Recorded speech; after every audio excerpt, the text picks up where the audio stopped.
right, good morning, everybody. Joe Van Doren here, and welcome to our virtues pick for today. It is a cold, cold morning up here in the mountains of Tennessee, so we're up here on the plateau, but we're very happy to be here, and we're happy to share this virtue with you today that is one that we all appreciate very much, and that virtue is mercy. And so let's read the description first, and then we'll talk about it a little bit. Mercy is blessing others with our compassion and forgiveness.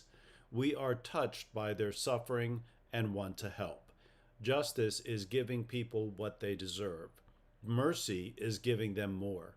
We are merciful when we give ourselves and others a fresh chance after an offense or mistake. Nothing inspires hope so much as a clean slate. When we have the humility to remember the countless mercies we receive throughout life, we find it in our hearts to show mercy to others. We offer the gift of our tenderness. This is one of those virtues that just touches me very, very deeply because I certainly have been one who have been blessed with having people around me who've been willing to give me an opportunity, who've been willing to give me an extra opportunity, who've been willing to put up with my mistakes and my, all the other stuff that, it could have been better.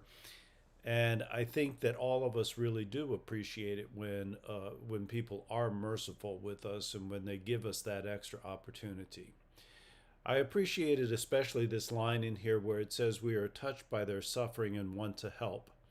And it reminds me of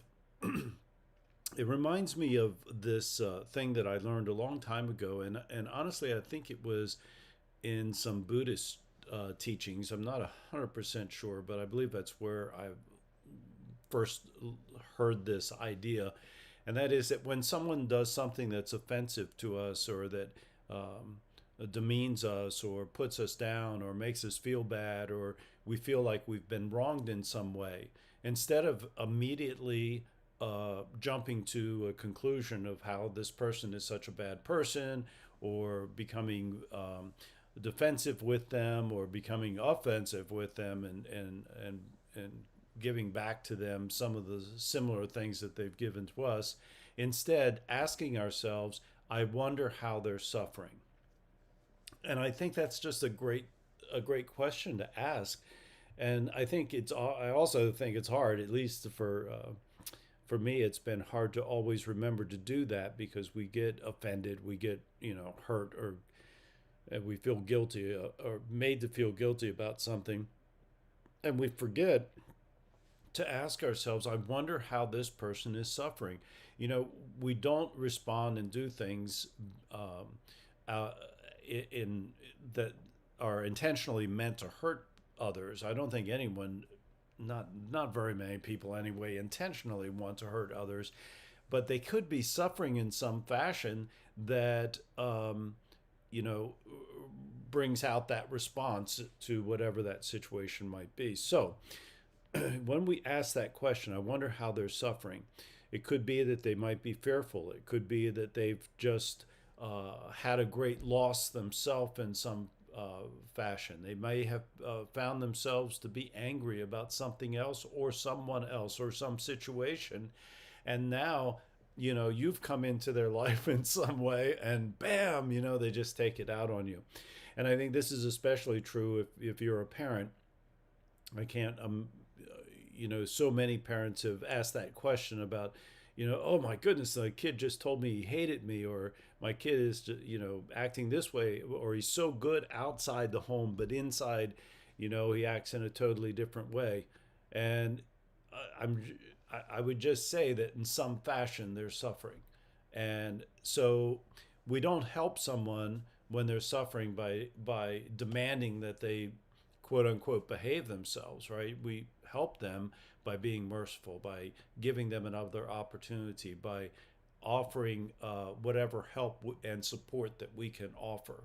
And that's especially true with our children. So as I look at this word today from a personal viewpoint, I think about times that I get Well, what could we say? How could we put this? I don't know, a little aggravated or a little upset with something that someone's close to me has done or said or whatever. Or I don't really like the way that they're acting in this way or in that situation. And so I want to remember to just ask, I wonder how they're suffering. I wonder what it is that's bothering them or that has hurt them either in the past or in the present that it causes them to react or respond this way. And then what can I do to make this better? And I realize that we don't have the power to make other people happy. We can only make ourselves happy and joyful and feeling good. But I would suggest that when we don't show mercy, when we aren't willing to forgive and we aren't willing to give people other chances, that we do as much hurt and harm to ourselves as we do to others. And so, what a better way of being in and living to inspire that hope, to inspire people to be better by being that merciful person. And that doesn't mean that it doesn't have to be balanced with other things, right? With assertiveness and with just standing up for ourselves and for what we need. But it does mean that mercy is something that all of us have received, and that compassion and forgiveness that we have received from others, we can certainly pass on. So, how do we teach our kids about this? Obviously, it's always the same thing. We have to demonstrate it first, but we also can give them examples, help them to see examples of times when others have given them another opportunity. And the first person that's going to do that is you, right? And as the parent. And we can, and we can demonstrate to them that quality or that virtue of mercy by offering them the gentleness in our corrections of them, offering to them the opportunity to bring out their best virtues, to look at a situation and say, what is the virtue that you need right now? They know. And I am just telling you that you would be very, very surprised that if you ask a child, what virtue do you need right now? If you've had any of these discussions with them before, they are going to know that they need more patience right now, or they need to be flexible right now, or they need to be more accepting of their, brother or sister right now. They know these things, but and especially if we've clarified what all of these things look like. So I am hoping that in the work that I'm trying to do, and both on myself and to help others, that we all come to a place where we look at the virtues and we make them a central part of our conversation and our communication, consistently bringing out the best in our children and in ourselves. And that's really the goal of these YouTube lives. So thank you very much for being here, and I hope this has been helpful and something that you can focus on today. It's one that I'm going to be focusing on for sure. And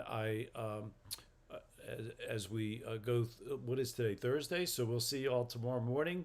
And until next time, we'll be on early tomorrow, by the way, because I've got to take my son back to the airport, and so we'll be on early. But thank you for being here, and until next time, keep practicing the virtues and the 4 C's of successful families, and that is clarity, communication, consistency, and community. Until next time.